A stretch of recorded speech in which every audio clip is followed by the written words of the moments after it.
India का education history बहुत rich है। ये एक ऐसा देश है जहां सदियों से ज्ञान को बहुत इज्जत दी जाती रही है। प्राचीन गुरुकुल सिस्टम इसी कमिटमेंट को दर्शाता है। इन ट्रेडिशनल स्कूलों में स्टूडेंट्स अपने गुरुओं के साथ रहते थे। उन्हें एक होलिस्टिक एजुकेशन मिलता था जिसमें सिर्फ पढ़ाई ही नहीं बल्कि संस्कार, नैतिकता और जीवन जीने के गुण भी सिखाए जाते थे। ब्रिटिश राज के आगमन के साथ एजुकेशन का एक नया सिस्टम आया। ये सिस्टम ब्रिटिश एजुकेशन सिस्टम पर आधारित था। इसमें इंग्लिश पढ़ाई का माध्यम था और रट्टा मारने पर जोर दिया जाता था। हालांकि इस सिस्टम की अपनी कमियां थीं, लेकिन मॉडर्न इंडिया को आकार देने में भी इसने महत्वपूर्ण भूमिका निभाई। इसी सिस्टम के कारण यूनिवर्सिटीज और कॉलेज बने और एक ज्यादा स्ट्रक्चर्ड एजुकेशन सिस्टम की नींव पड़ी।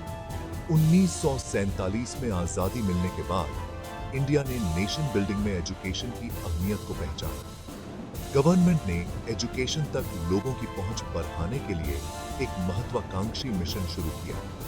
इसमें देश के दूर दराज के इलाकों में भी स्कूल खोलना शामिल था।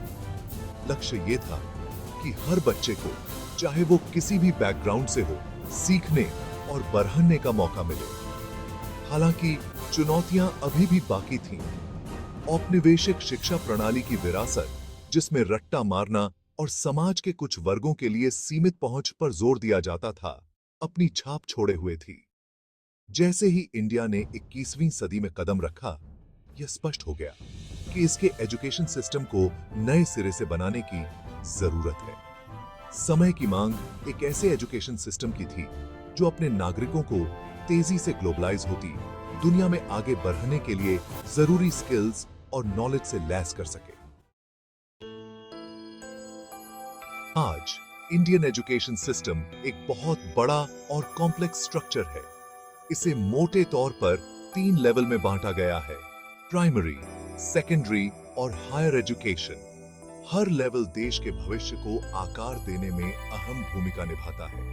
प्राइमरी एजुकेशन, जो एजुकेशन सिस्टम की नींव है, बच्चों को बेसिक पढ़ने लिखने और गणित के कौशल से लैस करने के लिए डिजाइन की गई है।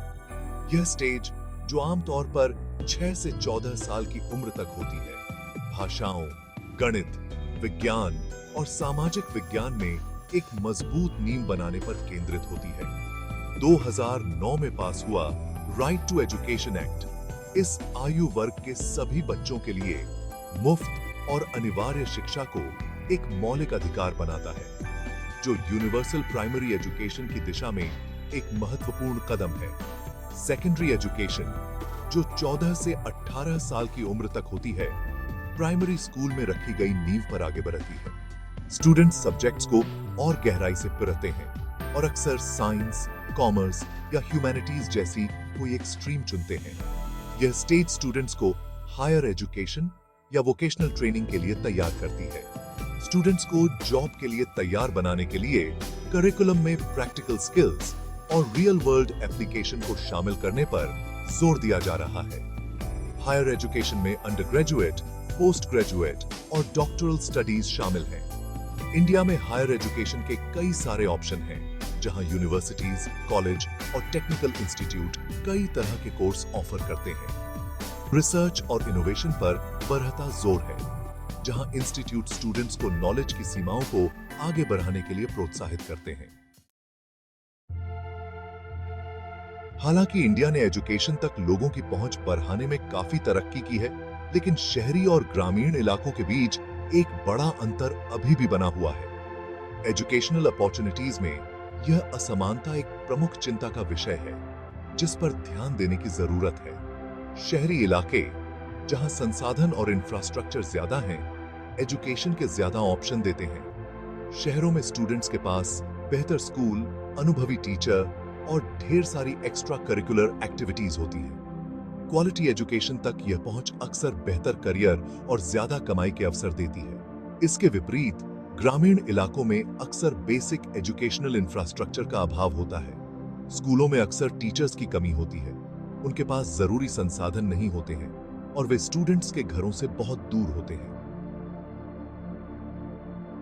ट्रांसपोर्टेशन फैसिलिटीज की कमी और खराब सड़कें इस समस्या को और भी बदतर बना देती हैं। क्वालिटी एजुकेशन तक पहुंच की यह कमी गरीबी के चक्र को बनाए रखती है और ग्रामीण युवाओं के लिए अवसरों को सीमित करती है। इंडिया के ओवरऑल डेवलपमेंट के लिए इस शहरी ग्रामीण विभाजन को पाटना बहुत जरूरी है। इसके लिए एक बहुआयामी दृष्टिकोण की आवश्यकता है, जिसमें ग्रामीण इंफ्रास्ट्रक्चर में ज्यादा निवेश, ग्रामीण क्षेत्रों की जरूरतों के हिसाब से टीचर ट्रेनिंग प्रोग्राम और दूर दराज के समुदायों तक पहुंचने के लिए मोबाइल स्कूल और ई लर्निंग प्लेटफॉर्म जैसे इनोवेटिव सॉल्यूशन शामिल हैं।